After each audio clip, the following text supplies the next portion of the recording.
This is the Work University Podcast, episode 51.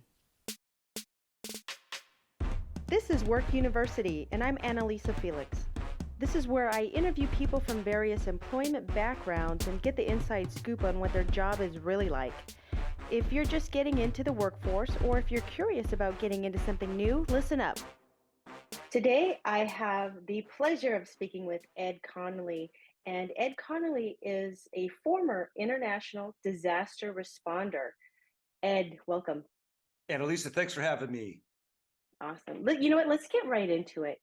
As a disaster responder, I'm sure your days look so different, but what can someone expect to not just see on a Google job description, but to actually go behind the curtain of what you did for so many years, for 30 plus years as a disaster responder? Please tell us about that.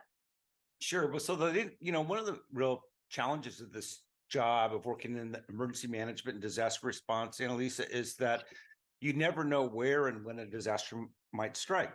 So oftentimes you'll spend weeks, months, and in my case, early in my career, even years before I actually went out and responded to certain events. And then all of a sudden you get hit.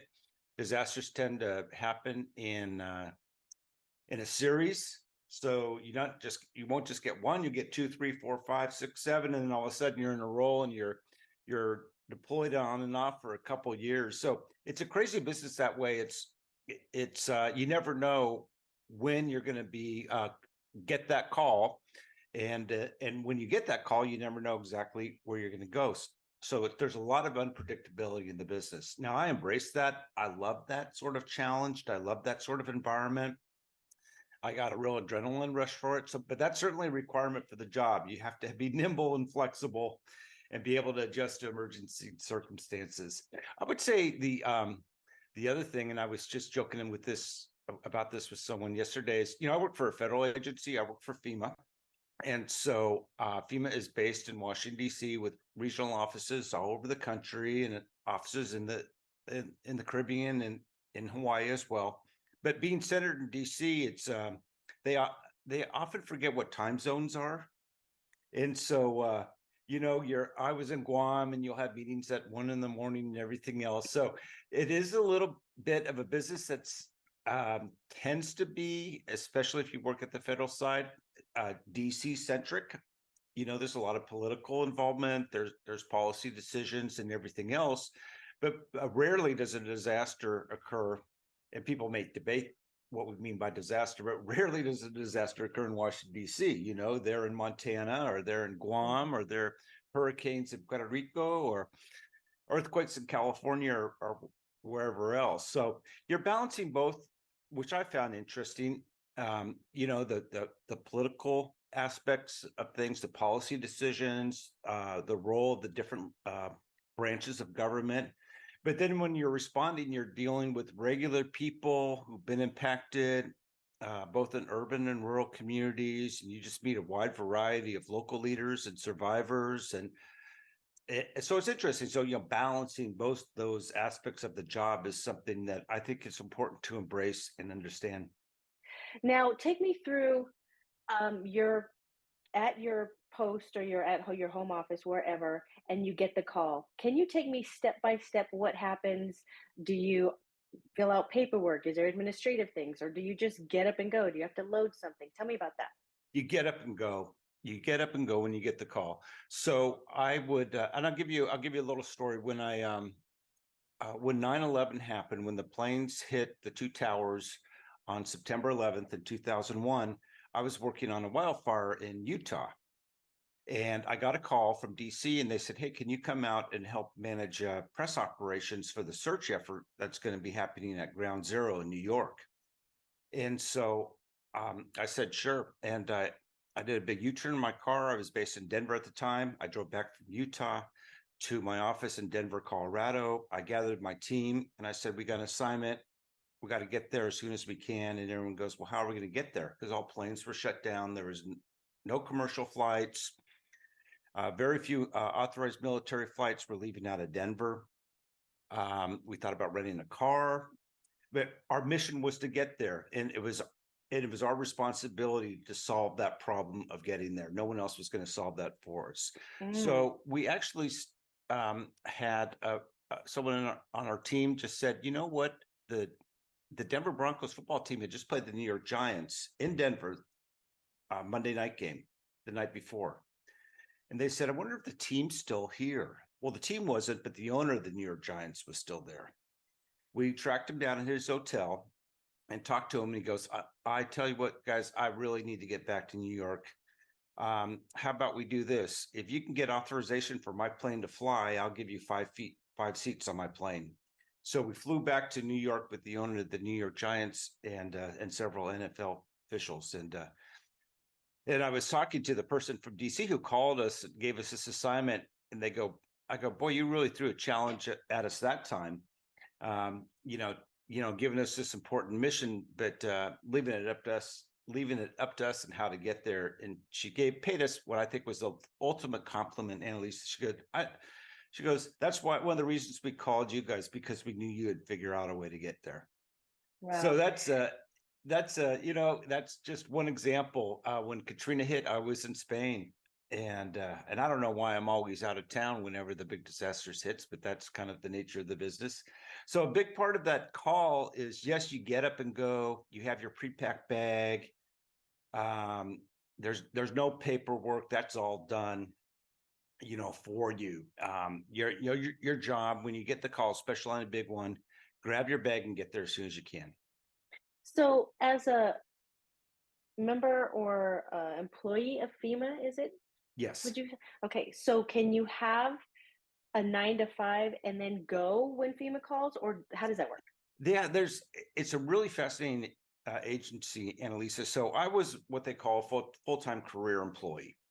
So I had a 9 to 5 in the agency, and that Mm. involved planning and exercise and visiting communities and assessing vulnerabilities and all the things that you do before a disaster strikes, building relationships. So I was full time, and when I wasn't deployed on a disaster, I was getting ready to work a disaster and helping communities get ready. Now, another part of FEMA, and it's actually the single largest staffing element on disasters, is the part-time on-call reservist program, which actually your audience might be really interested in because it's a great way to get involved in emergency management. And so these are people that only work disasters. They don't have a full-time job at the agency. And so when disaster strikes, FEMA will figure out how many people we need to help staff that disaster, and then start calling around the country for people with certain experiences and expertise. And then they leave their other jobs, or a lot of them are retired. Some are students, and they'll take up, a 30-day leave of absence from their other activities and go work the disaster, get paid for it. And then when they finish, they go back home and do whatever else they were doing. So Wow.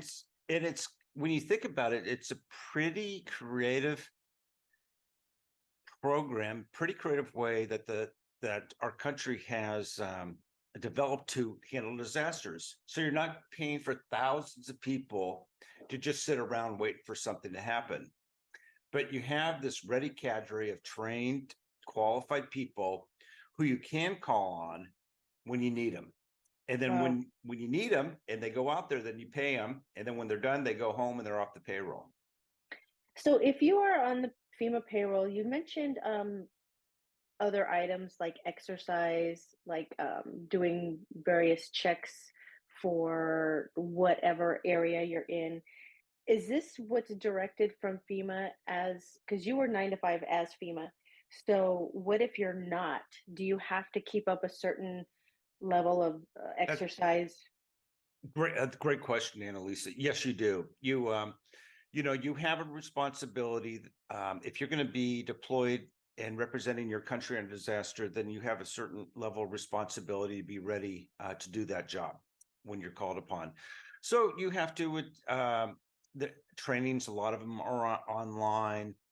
There's an expectation that you're going to, make sure you have good, whether they're good hiking boots or wildfire boots, or maybe you got your own cell phone. And we give equipment when people arrive, but you also need to have equipment handy so we can reach you. And if you deploy and arrive on a scene before the overhead teams set up and ready to support you, that you can get to work right away. So there is an expectation. I think it's a fair expectation that if you work on the part-time on-call job for FEMA or another agency that has a similar sort of part-time on-call job, that you do spend a little money, you dedicate some time on your off hours to be ready to help. Are companies usually okay with their employees being part-time FEMA? Yeah, I would say, yeah, some are, it's just a wide variety. So we have several teachers who are primarily available in the summer during break. We have other companies that are very supportive. They don't want their employees gone for 6 months, but maybe a month deployment is okay, and they see a real benefit because the experiences that their employees get on a disaster assignment, the relationships they build, things they learn, skills they may develop, they Hmm. bring back to that company, and that tends to benefit the company. And then Right. we have retired people, and then we have people who just are part of the new nomad digital economy, and they have a lot of flexibility and freedom within their lives. And they're able to pick up and go and do this sort of thing, and maybe keep some of their side job going at night. And so Hmm. you have that whole variety, that whole spectrum of different people. But yeah, that way. If you're interested in that, and you're full time employed, and you want to take, hey, I'd be interested in this part-time on-call job for FEMA, it'd probably be good to check with your employer first. Now, you're at a disaster site, you do what you need to do, check off all the items, you get back. What are your duties when you return? Are there any kind of anything you have to do when you return? Yeah, we get you. And so it's really important to return. And, this is something that I don't think we talk enough about for people who are considering working in emergency management and disaster response. But I'll tell you what, one of the really important things to do is return is is recognize the sacrifices your friends, your family um, make so you can do this sort of job. Mm, And it's they're not going to be really interested in, oh my gosh, I saw this, I did this, I met the governor, I met this famous mayor, or I saw the president or whatever. No, they're going to be concerned that the wall needs painting, or it's time to get an oil change on the car. So you have to learn how to make that adjustment to get back into your real life and your yeah. family and your close connections and everyone else, and it's their time now. And so that's an important adjustment when you come home. There's um, I think it's important to give yourself a little bit of break and time if it's a tense assignment, and it was very political. There was unfortunately a lot of deaths, tremendous destruction. You have to decompress from that, give yourself a chance to come back and pull out of it. You can't, once you're home, you don't want to make sure you're still engaging in the operation. You want to make sure that you're not calling back there with ideas or suggestions. Once you're out, you're out. Um, but then you settle back into whatever your routine was. Whether if you're full time in the emergency management, then you're going to have a stack of papers and emails and phone calls that you need to start returning. Maybe reports you need to write, exercises or planning documents you need to return to. So you need to just switch gears and get back into whatever you're doing before. Do they offer any kind of counseling sessions for kind of PTSD situations?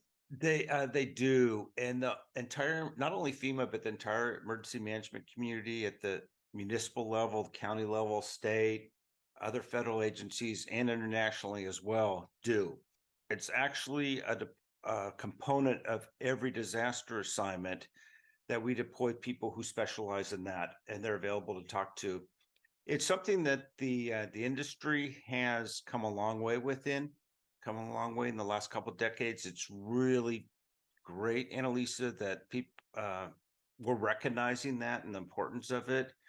And I know you've covered this topic before as well. It's when I came back from when I was ready to leave Haiti in 2010 during the earthquake. I was so down. I was just, and I'd worked like hundreds of disasters, but I couldn't believe how that one really affected me personally. I was so down when I was getting ready to leave that disaster. And I talked to someone in crisis counseling and just sort of talked through it and why I was feeling that way. And oh my gosh, he just helped me out so much just to, sort through those emotions and those feelings. So it is, it's a component of every response. You have people there who specialize in that and they're really trained, they're excellent. And then when you come home, employers and other people pay attention to that to make sure people need to talk and get through and help manage those sorts of situations. Well, thank you for sharing that. I'm going to take a little turn here. Okay. So, you have been in the business of disaster response for a while. So it was 30 years that you mentioned you were doing that. Now, if somebody, with all of the advances and everything, the way the company is now, how would somebody get into this line of work?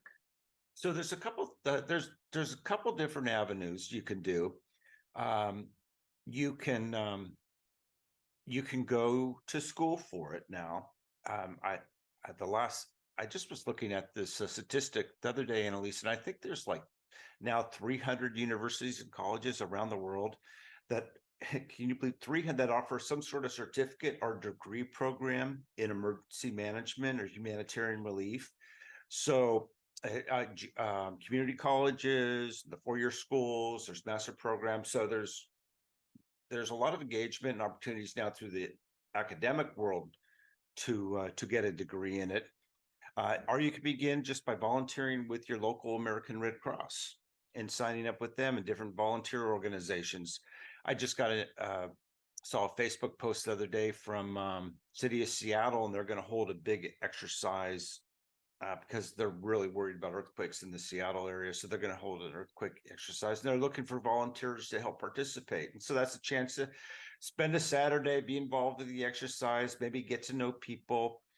And you don't have to work for FEMA. You can work for the city. You can work for every county has an emergency management office. Every state has an emergency management office. So there's lots of different opportunities to apply and look for a job. You got the education route. You got opportunity to start as a volunteer with organizations and maybe grow that, see if it's a good fit for you and grow that way. So Okay. I would encourage anyone interested to take a look on, there's Facebook groups. If you're on Twitter, there's different Twitter organizations, and you can just start to get a feel and maybe even begin engaging and looking at opportunities. Not even for an employment opportunity, but I think just for everyday survival these days, it's probably good to have it on your calendar to check in with these organizations once a month or have it in your calendar to kind of see, okay, do I have my trunk packed with what I need or things like that? Because I think about that and I think of escape routes and, just even locally, what could come up. But no, that's a great idea. But it is interesting to know that these kinds of degrees and certifications are available now as opposed to in the past. Looking back in the past again, I'm going to shift again. How did you get into this line of work? I got into it. I was living in California at the time. I was in San Francisco, and I was a volunteer for the National Ski Patrol at a ski resort, Dodge Ridge. And so I would spend all my holidays and weekends working on the ski patrol. I'd gotten my advanced first aid and CPR and gotten some emergency medical technician training. And you didn't get paid, but you got to ski for free. You got another ticket for friend or whoever else was up to you. That was a long time ago. It was like $2.50 for lunch, which was pretty good at the time. I'm sure it's more now, but I loved it. I mean, I would do it like 50, 75 days a year. I loved it. I loved being part of the response community. I took my training really seriously. I dealt with broken arms and broken legs and search and rescue for kids who went off the backside of the mountain and we couldn't find them after 4 o'clock when the lifts closed, and just the dedication and the people involved with this. I loved having this skill. I loved being a participant when something happened and an opportunity to try to help and contribute. And so that's what I was doing. And I had another full-time job, but that was my love doing that. So I got up on the mountain every chance I got. And I decided I want to do this full time. I want a career and a job. So this at the time, FEMA was this little tiny unknown agency. A lot of people hadn't heard of it because we hadn't had a lot of big disasters for a while. And I discovered there was an office in San Francisco right down the street. So I called them and I applied for a job and they interviewed me and I didn't hear anything for months and months and months. And then out of the blue, they called me and said, hey, we want to offer you a position. It's a full-time career position, but you got to be in Washington, D.C. in 2 weeks. And you're going to be stationed there for 2 years. Are you in or you're out? And so I go, okay, this gift, this is this thing I've been wishing for. Am I going to do it or not? Am I going to take this career step or not? And this may be my only opportunity to follow my dream of what I want to do. And so I said, I'm in. Wow, that's amazing.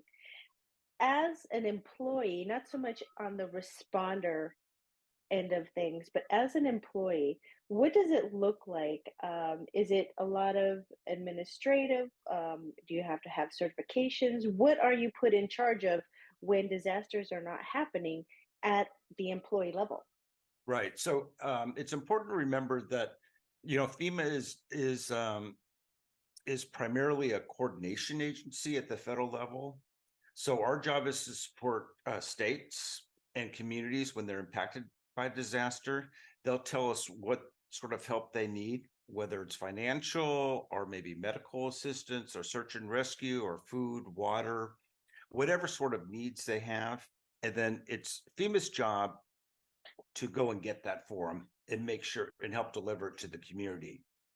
But so we are not your doctors, we are not your firefighters, we are not your emergency medical technicians on the ground. That's a whole nother level of the response element. But our job is to support those people, Mm. to do everything we can so they can do their job well. The other piece of a disaster recovery is the financial aspect, the money that pours in to help people get back on their feet, maybe find a place to live for a few weeks, maybe begin some initial repairs on their home, and then also help rebuild the infrastructure that's been damaged, the 911 stations, the roads, the public hospitals, the water and sewage treatment facilities, and all that. And so a big part of the job of FEMA is to help provide that financial assistance. So you got both delivering the supplies and the commodities and the technical resources to help save lives and sustain life, as well as providing the financial assistance so the communities can begin rebuilding. Okay, great. Yeah, there's a lot going on with this conversation because I'm just thinking, well, the what ifs and the training and what kind of things that you need to be also giving your volunteers to study or to checklists and things like that. I mean, there's a lot of moving parts here, but once a disaster strikes, it's all got to be ready and tightened up and ready to go. It's got to be tightened up and ready to go. And, it's really maybe helpful for people who are considering this or maybe want to just educate themselves as so much of this information is available online. A lot of the coursework, because it's all public domain, it's paid for the government, so it belongs to everybody.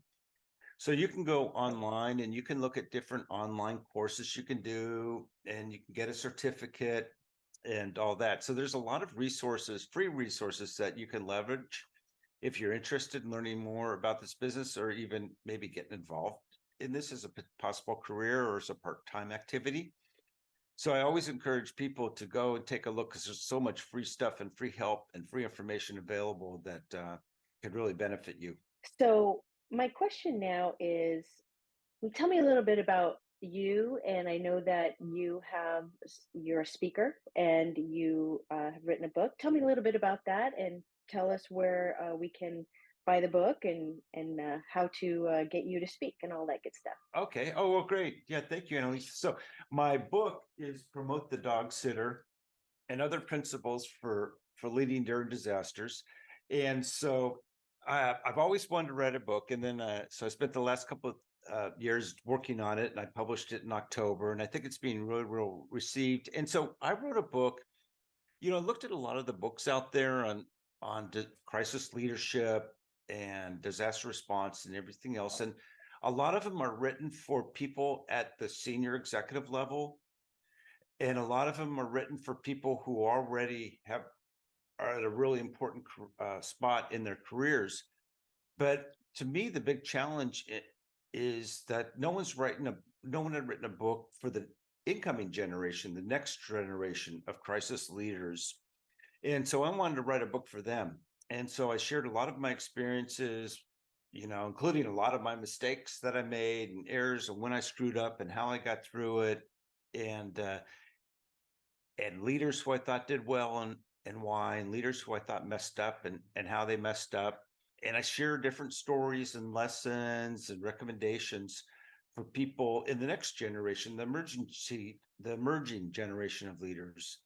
And so that's what my book's about. My book's it's about if you're interested in becoming a crisis leader and learning how to step up to the moment.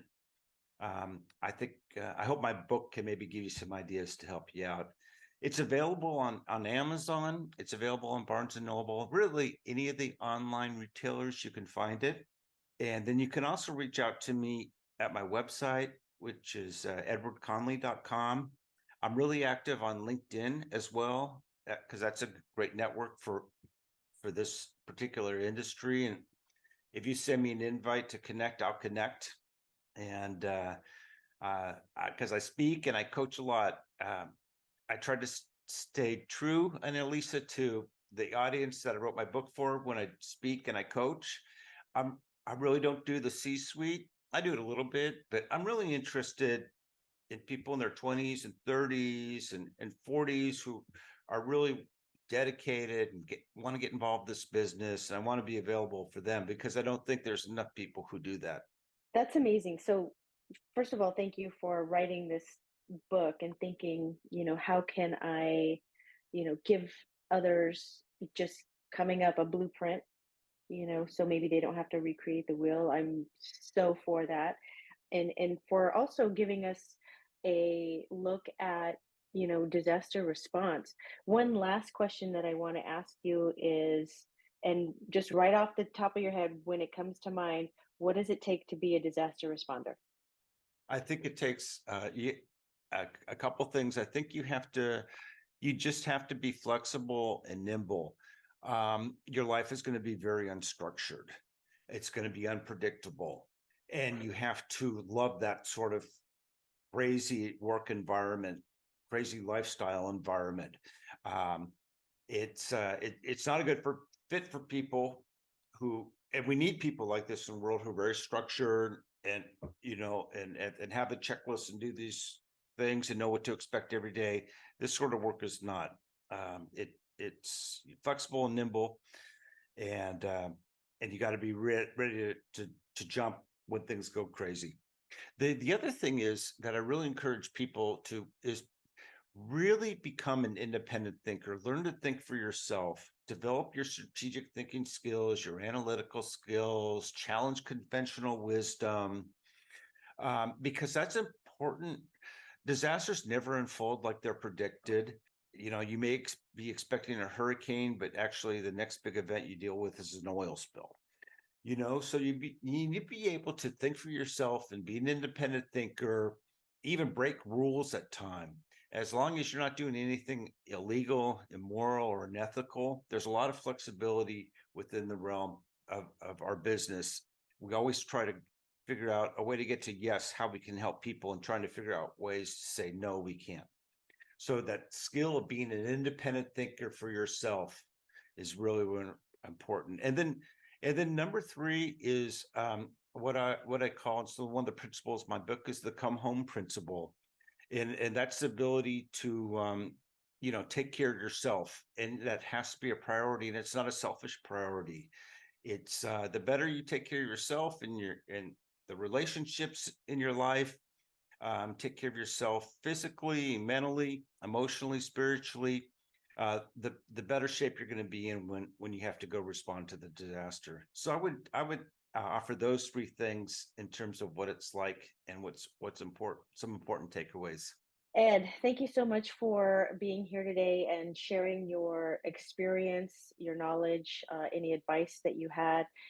Listeners, if you are interested at all about being a disaster responder, contact Ed Conley via LinkedIn. Buy the book Promote the Dog Sitter and Other Principles for Leading During Disasters. It's available on Amazon. And Ed, thank you so much. Annalisa, very nice to meet you. Thank you. Thanks for listening. Don't forget to like and leave a review, or contact me at hello@workuniversity.org to work with me while you're on your job search journey.